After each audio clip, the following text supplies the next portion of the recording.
तो भगवान शंकर एक हाथ में त्रिशूल लिए हुए हैं। त्रय शूल निर्मूलन, तीनों प्रकार के शूल का नाश करने वाले, तीनों प्रकार के शूल को निर्मूल करने वाले, ये उनका नृत्य का रूप है। जब नृत्य करते हैं तो यही होता चला जाता है। अग्नि ज्वाला का प्रतीक है भगवान शंकर के एक हाथ में। वो अग्नि इस बात का प्रतीक है कि जो स्थूल है, जो भौतिक है, सब नश्वर है, नष्ट हो जाएगा। ये अग्नि सबको जला देती है। लेकिन अग्नि में धर्म नहीं जलता। पाश्चात्य सारा दर्शन इसी बात पर खड़ा हुआ है, एसेंसेस नेवर डाई।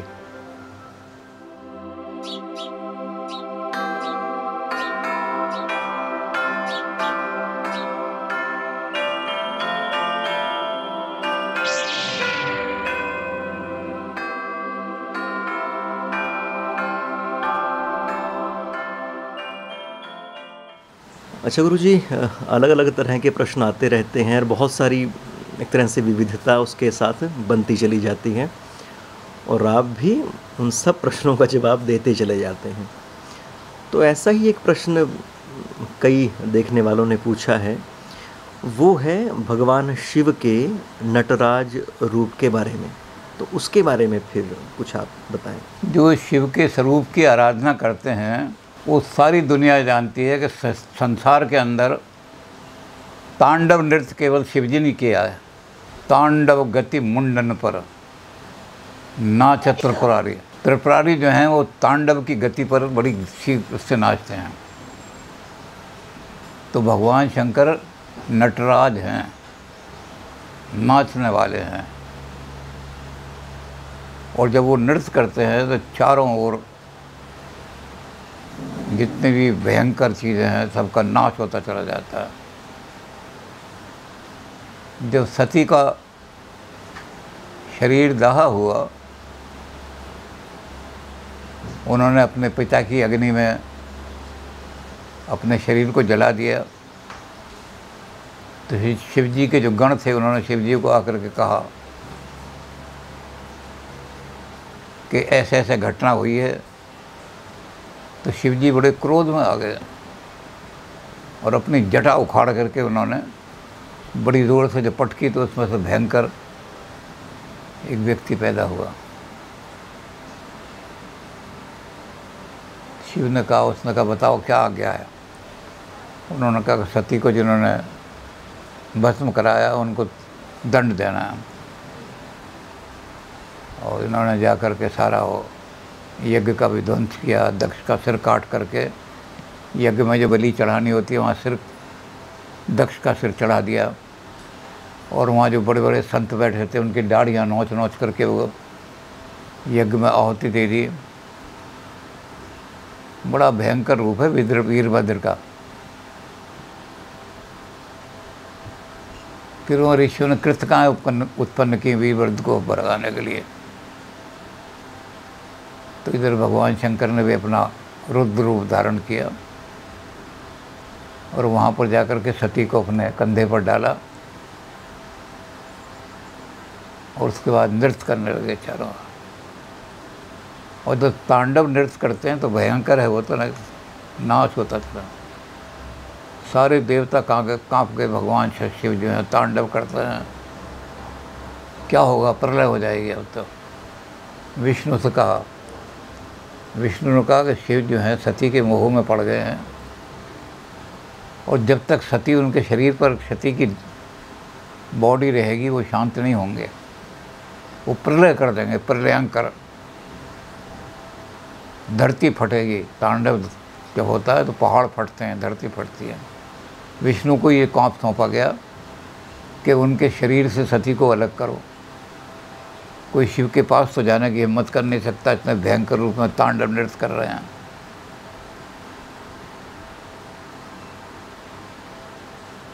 तो विष्णु ने अपने चक्र से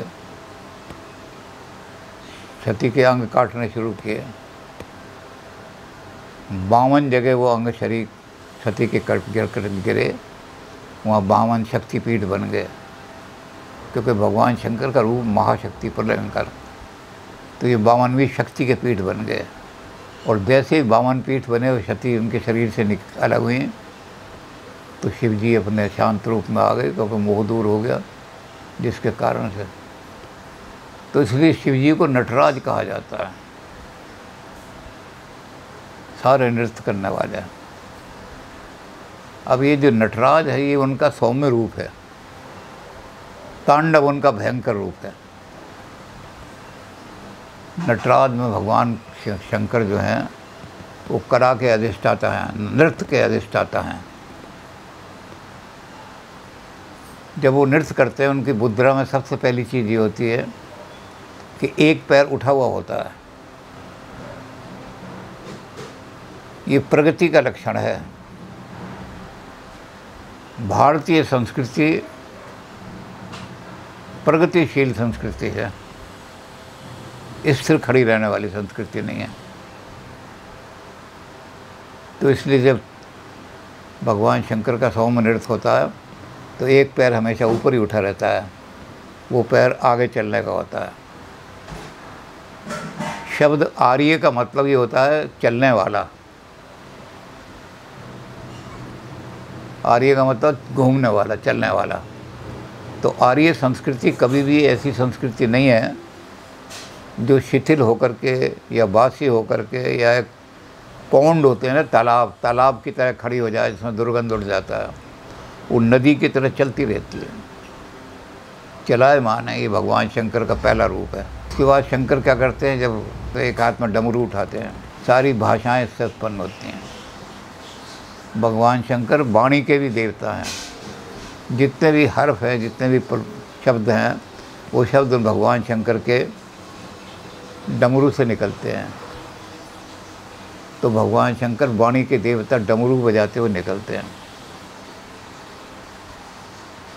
इस डमरू के कारण से ही पाणिनि की व्याकरण संसार में मान्य हुई है। पाणिनि ने बहुत सुंदर व्याकरण लिखी, उस सच्ची व्याकरण दुनिया में ही नहीं लिखी गई कहीं। लैटिन और ग्रीस की व्याकरण भी उसके आगे बहुत छोटी हैं। लेकिन पाणिनि की व्याकरण को लोग जो थे, बड़े अहंकारी लोग, मानने को तैयार नहीं थे। उन्होंने अपनी अपनी व्याकरण बना रखी थी, अपने अपने बना रखे थे।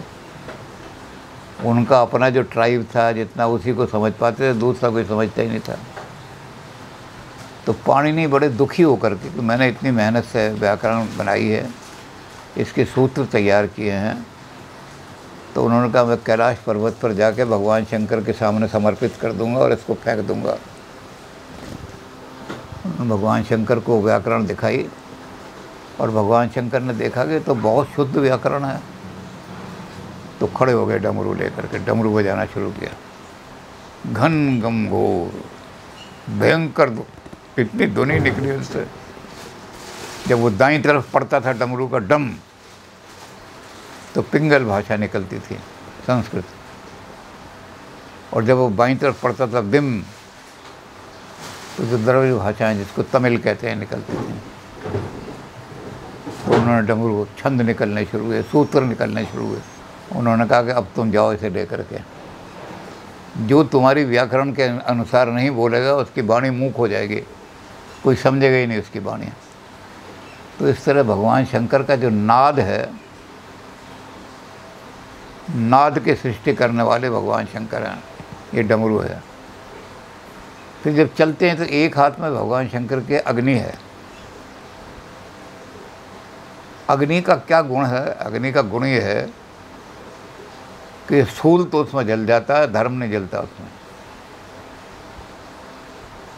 जितनी भी स्थूल चीज़ें हैं उनका सबका नाश करते हुए और धर्म की रक्षा करते हुए अग्नि उसका प्रतीक है। अग्नि ज्वाला का प्रतीक है। भगवान शंकर के एक हाथ में अग्नि है। नटराज भगवान के वो अग्नि इस बात का प्रतीक है कि जो स्थूल है, जो भौतिक है, सब नश्वर है, नष्ट हो जाएगा। ये अग्नि सबको जला देती है। लेकिन अग्नि में धर्म नहीं जलता। पाश्चात्य सारा दर्शन इसी बात पर खड़ा हुआ है। एसेंसेस नेवर डाई, वस्तुएं नष्ट हो सकती हैं, एसेंस नष्ट नहीं हो सकता। और हमारे यहाँ भी यही भगवान शंकर कह रहे हैं कि धर्म कभी नहीं जलेगा, अग्नि होगी तो, लेकिन धर्म के साथ और जो चीज़ें लिपट गई हैं, भौतिक वस्तुएं, वो नष्ट होती चली जाएंगी। और एक हाथ में त्रिशूल है, त्रिशूल निर्मूलनम, शूल पाणी। 3 तरह के जो शूल हैं संसार के अंदर, दैविक हैं, दैहिक हैं, आध्यात्मिक हैं। 3 तरह के शूल हैं संसार के अंदर। शूल माने दुख, पीड़ा है। अब भौतिक पीड़ा तो यही है कि बीमार हो गए आदमी, भी शरीर में रोग हो गए, किसी को कोई बीमारी लग गई, किसी को लग गई। दैविक क्या है? अनावृष्टि हो गई, अकाल पड़ गया, अतिवृष्टि हो गई, बाढ़ आ गई, टिड्डी दल आ गया। आजकल तो टिड्डी दल बहुत कम आते, लेकिन पहले टिड्डी दल जब आ जाते थे तो जिस जगह से टिड्डी दल निकल गया 5 या 7 मिनट में सारी फसल खा जाते थे, क्योंकि टिड्डी दल में करोड़ों टिड्डियाँ होती थी, वो खाती चली जाती थी। तो टिड्डी दल तो आ गया, उसको रोकना बड़ा मुश्किल हो जाता था। दैवी प्रकोप का लक्षण है। तो भौतिक दुख हों या दैविक दुख हों और आध्यात्मिक दुख जो हैं वो क्लेश, मानसिक क्लेश जितने हैं, या आध्यात्मिक पीड़ा मान जाती हैं। तो भगवान शंकर एक हाथ में त्रिशूल लिए हुए हैं, त्रिशूल निर्मूलन, 3 प्रकार के शूल का नाश करने वाले, 3 प्रकार के शूल को निर्मूल करने वाले। ये उनका नृत्य का रूप है। जब नृत्य करते हैं तो यही होता चला जाता है। प्रगति कोई रोक नहीं सकता। पैर उनका हमेशा उठा रहता है ऊपर, कभी नीचे नहीं देखा होगा। जैसे नदी है, गंगा है, गंगा पुरानी है या नई है? तो गंगा के किनारे तो लाखों साल पुराने, पता नहीं कितने लाख साल, करोड़ों साल पहले भागीरथ गंगा आए थे। लेकिन गंगा का जल वो बिल्कुल फ्रेश है। अभी 10 मिनट पहले जो जल था वो आगे निकल गया, उससे नया जल आ गया। तो गंगा को आप नूतन कहोगे या पुरातन कहोगे? तो भारतीय संस्कृति का लक्षण है वो पैर जो ऊपर उठा हुआ है कि ये पुरातन होते हुए भी ये नूतन होती चली जाती है हमेशा। ये नटराज का रूप है, शिव जी का। यही कल्याण का रूप है। विश्व के कल्याण के लिए यही रूप है। प्रगति, स्टेल मत होने दो किसी चीज़ को, सड़ान मत उठने दो उसमें।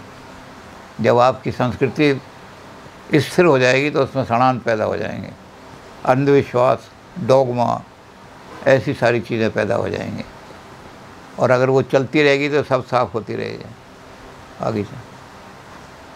तो नटराज का रूप एक तो ये है, प्रगति। आगे चलो, पुरातन किनारों के बीच में नूतन शक्ति। जो पुरातन अपनी मर्यादाएं हैं उनको ना छोड़ते हुए उनको आधार बांध करके हम आगे चलते चले जाएं। और दूसरा, जैसे हमने कहा कि दूसरा है अग्नि, जो भौतिक है उसको निकालते जाओ। जो आध्यात्मिक है, जो धर्म है, उसका संरक्षण करते जाओ। अग्नि सबको जला देती है। किसी चीज़ में थोड़ा सा भी मल हो तो अग्नि में डाल दो, वो सब जल जाएगा और प्योर चीज़ रह जाएगी। वहाँ जो प्योरिटी है बची रह जाएगी। इसलिए अग्नि में ही सब चीज़ों को शुद्ध करते हैं। सुनार जब सोने को शुद्ध करता है तो फूंक मार के अग्नि से ही शुद्ध करता है। वो मल जो है जल जाता है और धर्म रह जाता है, प्योरिटी रह जाती है। यही हमारी संस्कृति का लक्षण है। नटराज शिव का यही लक्षण है।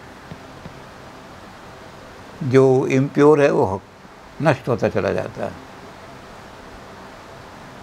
और जो प्योर है, जो हमारी संस्कृति का एसेंस है, वो हर बार शुद्ध रूप में निकलता चला जाता है। डमरू हमारा जो है इस बात का है, वाणी संसार को ज्ञान देने वाला। हमने संस्कार सबको जो ज्ञान दिया है, भाषा हमने दी है संसार को, ग्रामर हमने दी है संसार को, वेद ज्ञान हमने दिया, वो डमरू बेचता रहता है हमारी संत। शिव के हाथ में डमरू को भी मंद नहीं होता। और जब ये सारी चीज़ें होंगी तो जितने हमारे शूल हैं वो अपने आप उन्मूलन होता चला जाएगा। तो इस तरह से भगवान शंकर का ये नटराज का रूप, ये हमारी सारी संस्कृति का प्रतीक रूप है। भारतीय संस्कृति एक्सप्लेन हो जाती है जिस समय नटराज का रूप देखते हैं। सारी संस्कृति उन्हीं से एक्सप्लेन हो जाती है, उन्हीं के सिंबल से सारी। तो ये भगवान शंकर का, इसीलिए भगवान शंकर को नटराज कहा जाता है। वो जब दोनों तरह का नाच करते हैं, तांडव करते हैं तो प्रलय हो जाती है, और जब नाचते हैं तो प्रगति हो जाती है सारी की सारी।